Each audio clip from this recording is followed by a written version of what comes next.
Let's take a look at Newton's first law, inertia, and have a look at applying it and how we apply it to sporting examples.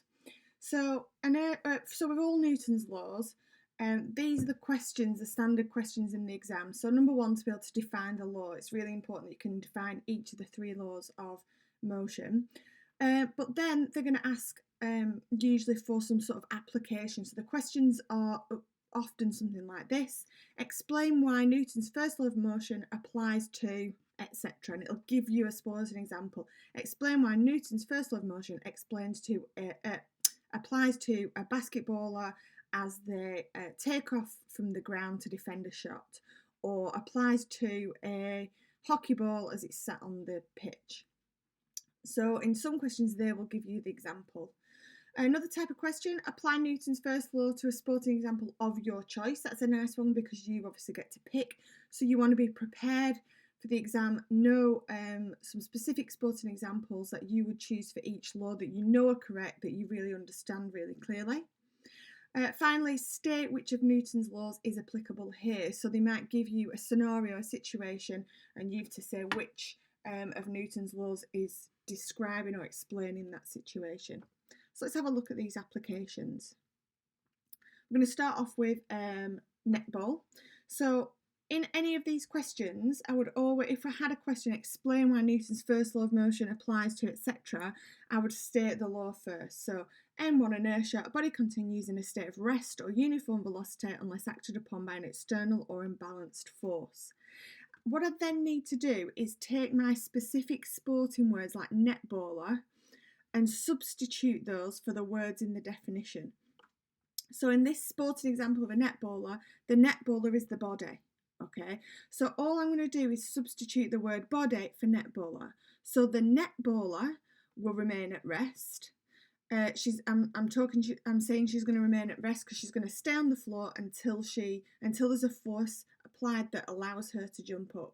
So I'm not going to say the netballer continues in a state of rest or uniform velocity because that's too vague. I need to choose which one it is. So a netballer continues in a state of rest on the ground until acted upon by an external or imbalanced force. Well, the thing that's going to make her jump up is the contraction of her muscles. That's the thing in this case that's going to create the unbalanced force. So the netballer, rather than the body, will remain at rest. Forget the constant velocity here, she's at rest on the ground until she does something, until something happens. What is it in this case? Until she contracts her muscles to create an unbalanced force. To add detail to that, in order for her to jump upwards, this unbalanced force must be greater than her own weight. If you remember when we were drawing our free body diagrams previously, we said that in order for a player to jump up, reaction force must be greater than weight. And if reaction force is greater than weight, then there's an unbalanced force large enough to cause a player to jump off the ground. Let's have a look at an object rather than a player, so a hockey ball. Again, I would start by stating the law. So a body continues in a state of rest or uniform velocity unless acted upon by an external or imbalanced force. And then, again, substitute the words. This time it's a hockey ball. The body is a hockey ball. So the hockey ball will remain at rest on the pitch. Again, I'm not talking about constant velocity because I'm talking about rest here until it is. Now, what's the force that's acting on it? Well, it's the stick.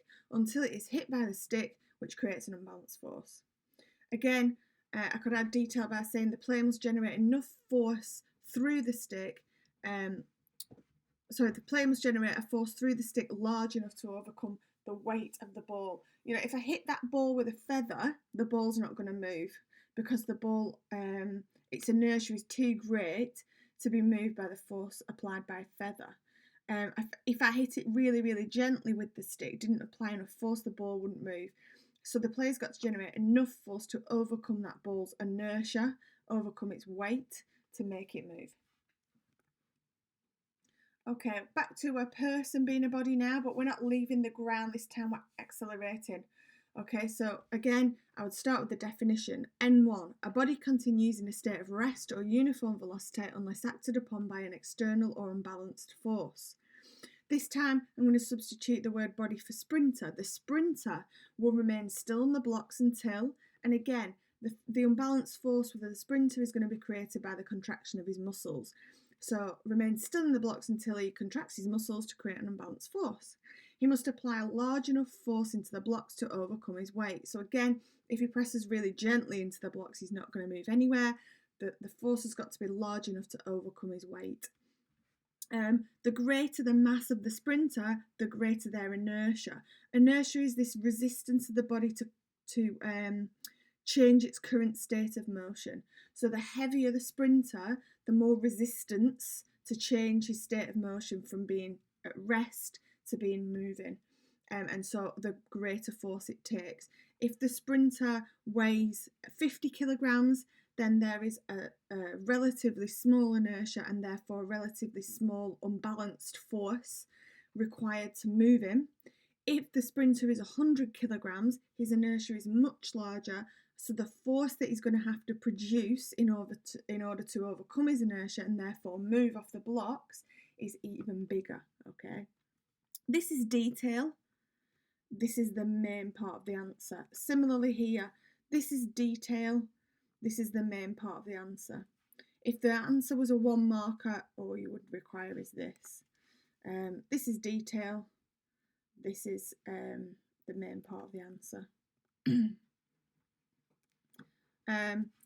And so for that reason, obviously, a lighter sprinter has an advantage at the start because they require a smaller force in order to push them out of the blocks.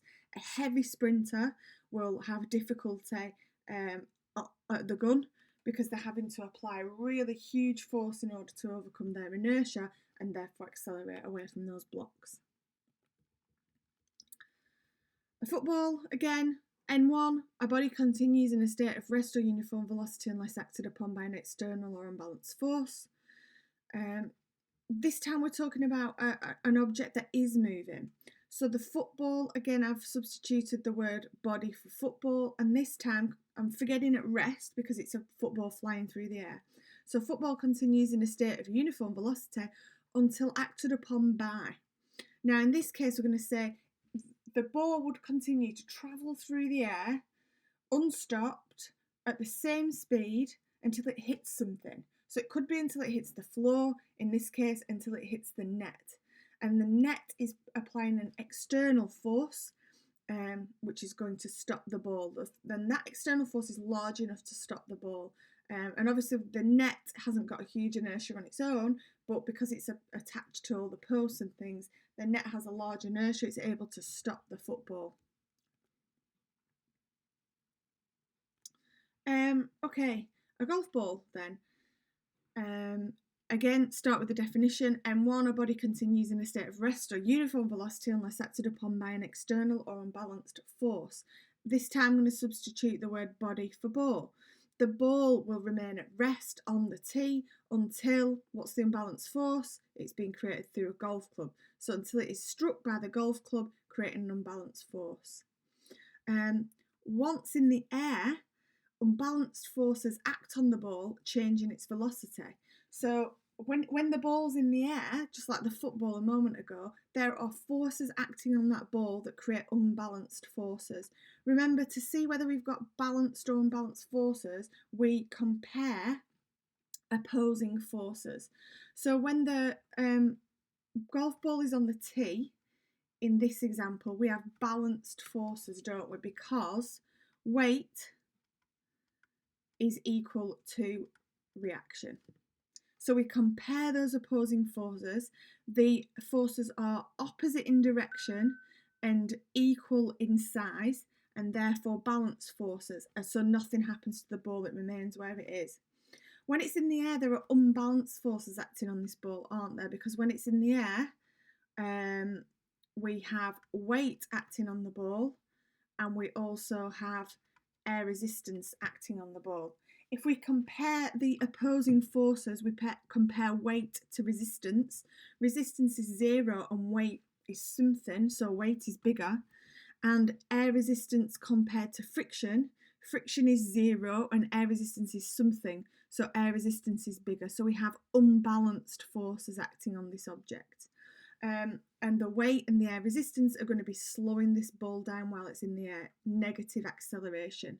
Remember, the correct term for negative acceleration is for deceleration is negative acceleration. So this ball, it's at its maximum velocity at the point that it is hit, and from there on in, unbalanced forces are acting on it to slow it down. Okay, so that's it for inertia. Have a go at the next activities now.